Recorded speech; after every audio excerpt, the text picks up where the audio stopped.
जो है दिशा के बारे में पढ़ें। किसके बारे में? दिशा के बारे में। तो दिशा किस तरह से दिशाएं। रोहित के पिता फ़ोन पर अपने मित्र को घर का पता बता रहे थे। वे बोल रहे थे स्टेशन से निकलकर उत्तर दिशा की ओर सड़क पर कुछ चलने पर अस्पताल मिलेगा, वहाँ से पूरब में रिक्शा स्टैंड है, वहाँ से रिक्शा पकड़कर सीधे दक्षिण की ओर लगभग आधा किलोमीटर दूर चलने के बाद बाईं ओर मुड़ने पर उत्तर की ओर सामुदायिक भवन है। इसके ठीक दक्षिण में मेरा घर है। इसके ठीक दक्षिण में चलो आ जाओ। रोहित को पिताजी की बात समझ में नहीं आई। वह पिताजी से पूछ बैठा, पिताजी आपकी बातें मेरी समझ में नहीं आई। क्या अंकल घर पहुंच पाएंगे? पिताजी ने मुस्कुराते हुए कहा, हाँ अंकल ज़रूर आएंगे, लेकिन कैसे? रोहित ने पूछा। रोहित के पिताजी ने रोहित को कागज़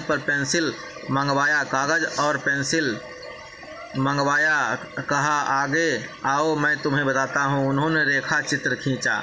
तो इस तरह से रेखा चित्र जो है अस्पताल है, कहाँ पर रोहित का घर है, सामुदायिक भवन है, कोई दिक्कत भी? उत्तर इधर है, स्टैंड इस तरह से दिखा दिया है, कोई दिक्कत भी? चलो आगे बढ़ो। रोहित ने कई बार इस चित्र को देखा। उसे लगा कि इस चित्र के द्वारा अब वह भी घर से स्टेशन तक जा सकता है और स्टेशन से घर आ सकता है इस चित्र से। ठीक है, चलो आगे। अगले इसको उठा के वहाँ कर दो, ये बेकार तुम परेशान करती है, इधर ध्यान नहीं देती है, गलत बात है। चलो उधर, यहाँ पे ध्यान दो। अगले दिन विद्यालय में यह बात उसने अपने दोस्तों को बताई।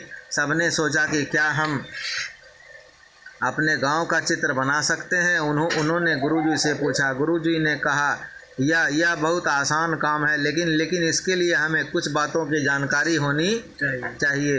इसके लिए हमें कुछ काम करना पड़ेगा। सभी तैयार हो गए। उन्होंने सभी बच्चों को एक पंक्ति में खड़ा होने के लिए कहा। सभी बच्चे तुरंत पंक्ति में खड़े हो गए। यहाँ ध्यान दो, देखो दिशा दिया न है। उन्होंने कहा, अपनी मुंह पूरब की ओर कीजिए। किधर कीजिए? अपना मुंह पूरब कर लीजिए। सबने वैसा ही किया। गुरुजी ने बारी बारी से बच्चों से पूछना शुरू किया, आपकी पीठ किस दिशा में है? आपकी पीठ किस दिशा में है? चलो, आपका बायां हाथ किस दिशा में है? आपका दायां हाथ किस ओर है? सामुदायिक भवन किस दिशा में है? पेड़ किस दिशा में है? अगर आप अपनी पीठ सूर्य की ओर कर लें तो आपको किस दिशा में कौन सी चीज़ होगी? इधर ध्यान दो। यदि सूर्य की तरफ कर लिया तो पीठ जो है पश्चिम हो जाएगा। पीठ में पश्चिम। दायां हाथ जो है वो दक्षिण हो जाएगा और बायां हाथ उत्तर। बायां हाथ उत्तर। और जो है यहाँ से उत्तर, पूरब और उत्तर के बीच में उत्तर पूर्व है ना। उसके बाद पूरब और दक्षिण के बीच में दक्षिण पूर्व है। उसके बाद दक्षिण और पश्चिम के बीच में दक्षिण पश्चिम है। पश्चिम और उत्तर के बीच में उत्तर पश्चिम है। कोई दिक्कत भी? तो जो है इस ढंग से होगा। आगे बढ़िए। और एक दिशा, 2 दिशा बताने भूल गए। 10 दिशा है कुल। कितने दिशा हैं? 10। एक ऊपर और एक नीचे, ये तो 8 दिशा न होगा, और 2 और है, 10 दिशा कुल है। चलो, गुरुजी ने फिर उन्हें विस्तार पूर्वक दिशाओं की जानकारी देते हुए कहा, पूरब, पश्चिम, उत्तर तथा दक्षिण, ये 4 प्रमुख दिशाएं हैं। प्रमुख दिशा कौन है? 4 हैं। इनके अलावा उत्तर तथा पूरब के बीच उत्तर पूर्व है, तो उत्तर पूर्व कहाँ पड़ेगा? उत्तर और पूरब के बीच। तथा दक्षिण पूरब और दक्षिण के बीच में क्या पड़ेगा? दक्षिण पूर्व। दक्षिण तथा पश्चिम के बीच में क्या पड़ेगा? दक्षिण पश्चिम। कोई दिक्कत भी? ठीक है। पश्चिम तथा उत्तर के बीच में क्या पड़ेगा? उत्तर पश्चिम।